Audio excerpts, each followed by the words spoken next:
जो Iran America के dialogues हैं, सिफारती हलकों से ये खबरें आ रही हैं कि अगले हफ्ते मुमकिन तौर पर पाकिस्तान मेज़बानी कर सकता है मुज़ाकरात की, क्योंकि ईरान ने आज फाइनली अपना टेक देना है उन चीज़ों पे, उन पॉइंट्स पे जो अमेरिका की तरफ से दिए गए हैं। आपकी क्या राय है, क्या मुमकिन तौर पर ऐसा हो सकता है? क्योंकि प्रेसिडेंट ट्रंप का जो चीन का दौरा है उससे पहले कहा जा रहा है कि शायद पाकिस्तान में ये अग्रीमेंट हो जाए, भले इब्तदाई अग्रीमेंट हो लेकिन शायद हो जाए। आपकी इस पर राय क्या है सर? जी सना साहब, आपकी भी बड़ी गहरी नज़र है इस सारे मामले पे और मैं भी बड़ी करीब से देखता आया हूँ। देखिए, पिछले एक हफ्ते पहले कुछ थोड़ी सी कशीदगी के जो एस्केलेशन लैडर उसे हम कहते हैं, उस पे हम्म। हम ऊपर जाते हुए नजर आ रहे थे। बिकॉज एक तरह से जब उन्होंने ये कहा कि मैं प्रोजेक्ट फ्रीडम को अनाउंस करूंगा, तो उसके बाद ईरान की तरफ से जो मैप जारी किए गए, हम एक कशीदगी की तरफ बढ़ रहे थे।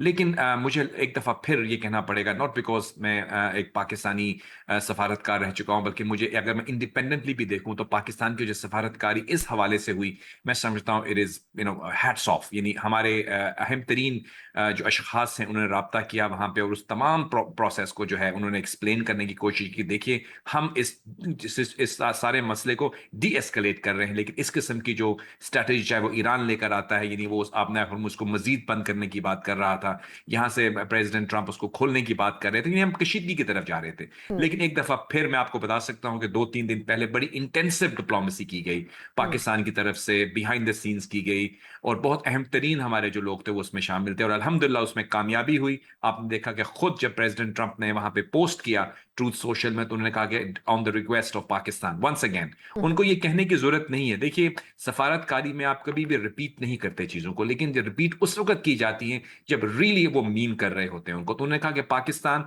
और उसके साथ साथ कुछ और ममालिक, और वो और ममालिक भी मैं आपको बता सकता हूं कि पाकिस्तान की काविशों की वजह से कुछ और ममालिक को भी पाकिस्तान ने इंगेज किया, जिन्होंने कुछ ने ईरान से बात की, कुछ ने अमेरिका से बात की, और इस मसले को हमने दोबारा से डी एस्केलेट किया। और हम्म। एक ऐसा फ्रेमवर्क जो मेरी नजर में किसी हद तक में भी थोड़ा नाउमीद था कुछ दिन पहले, लेकिन अब वो उम्मीद की किरणें दोबारा से जिंदा हैं। हमें लग रहा है कि अब हम करीब तरीन हैं। लेकिन ये जो इशू है ना, इसको हम थोड़ा सा मतलब मैं समझता हूं कि हम टाइम बाउंड ना करें। मुझे हम्म। लगता नहीं है कि ये कुछ दिनों में या एकदम हो जाएगा, लेकिन वो कहते हैं 48 आवर्स कह रहे हैं, हो सकता है हो भी जाए, लेकिन ऑब्वियसली इसके ऊपर कोई प्रिडिक्शन करना मुमकिन नहीं है। लेकिन इतना आपको जरूर कह सकता हूं बावसूख अंदाज में कि we are moving very progressively towards a conclusion. मुझे लगता है कि उन्होंने जब ये कहा था मार्को रूबियो ने कि the operation epic fury is concluded, ये हम्म। एक बहुत बड़ी स्टेटमेंट थी। यानी उनका ऑपरेशन जिसको वो लेकर आए थे वो उन्होंने कंक्लूड कर दिया, हम्म। और उन्होंने कहा अब हम एपिक फ्यूरी को खत्म करके इकोनॉमिक फ्यूरी की तरफ जा रहे हैं, हम्म। Which is a non offensive operation. उन्होंने कहा हम किसी पे अटैक नहीं करेंगे, हाँ हम अगर हम पे होता है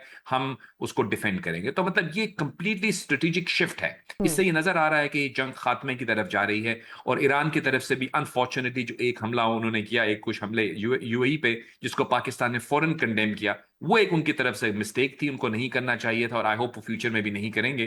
तो मुझे लगता है दोनों अतराफ के दरमियान अभी काफी हद तक मामला जो है वो तय होते हुए नजर आ रहे हैं। हम उम्मीद करते हैं कि हम आप अगला प्रोग्राम करेंगे तो उसमें हम कुछ इस पॉजिटिव हो एस्पेक्ट पे सकता है बात कि उस करेंगे। एमओयू को डिस्कस कर रहे हम्म।